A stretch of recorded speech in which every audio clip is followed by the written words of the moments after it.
Prieteni, și bine v-am regăsit la încă un episod aici alături cu Paul. Eu sunt aici, cel care filmează. Astăzi O să mă vedeți și pe mine mai încolo. în copac. Acum o să vă prezentăm căsuța noastră, parcul nostru de distracție. Astăzi o să facem și o tiroliană, o să filmăm când o să facem tiroliana, dar deocamdată hai să vă arătăm Acesta căsuța. este episodul 2. V-am spus că în episodul 2 o să avem făcută și tiroliana, dar nu am avut când. Uitați căsuța. Haideți că să se dea Paul să vă testăm leagănul în primul rând. Să-l fac de aici. Face Paul, se dă primul leagăn.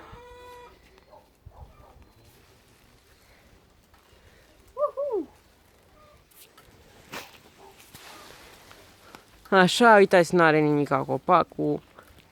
Ok, haideți să vă prezentăm scările. Hai că vi le prezintă Paul, filmează Paul să vă prezinte scările, eu vi le arăt. Deci, uite, aici avem un cui, deci asta e o scară cu două, arată-le aici, două de-astea. Deci două de-astea, le vedeți? Uitați două scânduri. Așa. Am mărit ca să le vedeți mai bine. Aici sunt cu ele, nu cred că le vedeți. Uitați aici unul. Și mai jos nu-l văd nicio. Aici. E în mijlocul, nu? Da, aici, următoarea scândură. Avem două cui aici, un cui aici și ține foarte, foarte bine. Aici Urcă-te este... un pic pe ea. Urcă-te un pic pe Să ea. mă urc pe ea? Gata.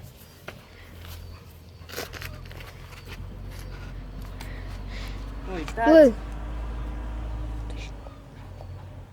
Așa, stați puțin. uitați interiorul căsuței din copac. Este surpriză, de a intra și ușa. Ha, da.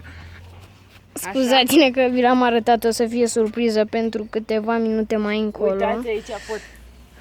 Uitați, aici o să fie sfârșitul tirolianei. Nu ne-am Aici. gândit prea bine unde o să fie sfârșitul, dar începutul acesteia o să fie din copacul acesta. Nu știu de pe ce creangă, dar din copacul acesta sigur. Așa, acum cobor de aici, deci acolo o să fie sfârșitul tirolienei. Ok? Deci, după cum am zis, asta e super bună. Știu că sunt în papuși, dar nu-i problemă. Așa. Haideți să... Și acum să se urce Paul. Dă camera.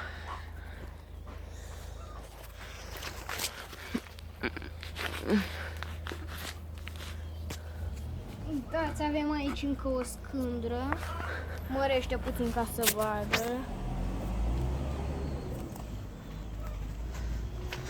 Uitați, și aici mai avem. Nu m-am gândit să ridic astea sus. Puh, Doamne. Acum ridic. Așa.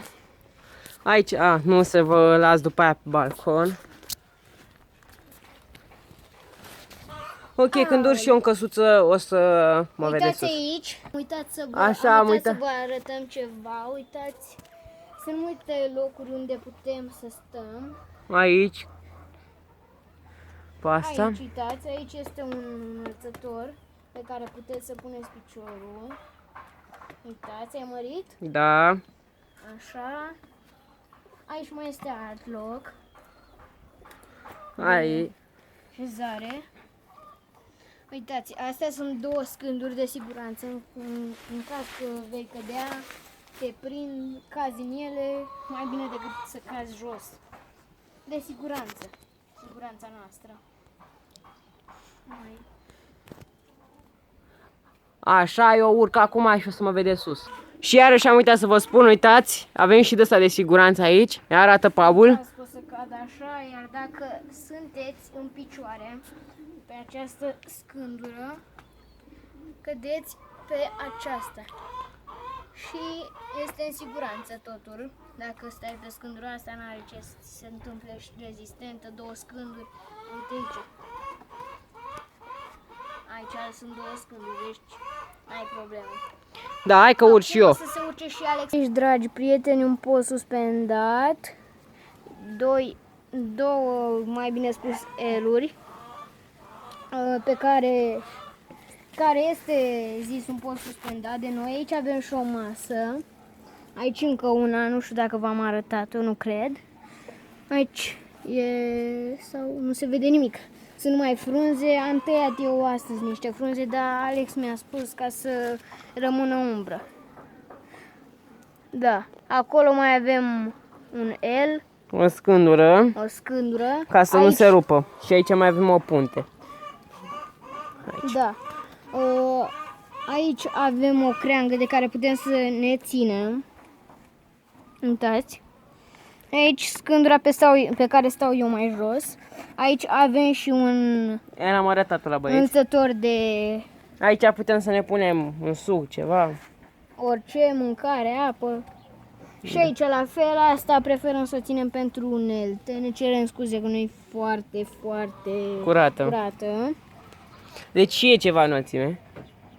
Dacă Uitați, stă. vreo 3 metri sunt. Ce e, mă, 3 metri, care are vreo 10? Uitați. Ce bă, 10? 5, n-are cum. 5, da. Cam așa are. Și uitați, scândura aia, ce e acolo? Stai să pun așa la băieți. Să... Nu știu dacă se vede prea bine, se vede? Să arăt așa Da, frumos. ne scuzați, o mică, am încurcat puțin. Acolo mai avem o scândură Da. pe care Aia de o acolo. scândură la fel de siguranță, Uitați cum e și prinsă. rezistentă ca toate celelalte. Toate scândurile sunt rezistente, făcute de noi. Am arătat și leagănul foarte rezistent prins în 2 cabluri, un cablu și o frânghie. Iar acum o să vă arăt pe Alex să vedeți și mai clar înălțimea la care este platforma suspendată. Uitați-l aici pe Alex sus, să-l vedeți, cele 2 eluri mai clar. Vedeți și crengile de care sunt prinse scândurile, mai bine spus elurile. Uitați aici ce rezistente, vi l-am mai arătat odată, dar acum am mai lucrat la el. Scrângebul aici, leagănul. Uitați, am făcut mai multe noduri, să fim siguri că nu se va desface. Uitați, 2 cabluri. 2 cabluri aici avem. Vedeți. Sunt 2 Uitați, eu aici împletite. Sunt în gol aici.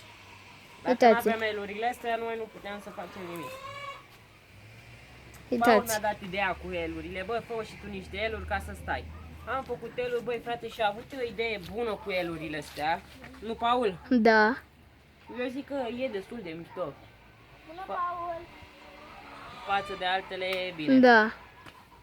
Băi, fraților, și cam atât cu acest video. Dacă v-a plăcut, nu uitați să apăsați butonul de like. Aici stai puțin, Alex, vă arătăm distanța, ca să spuneți că nu vă mint.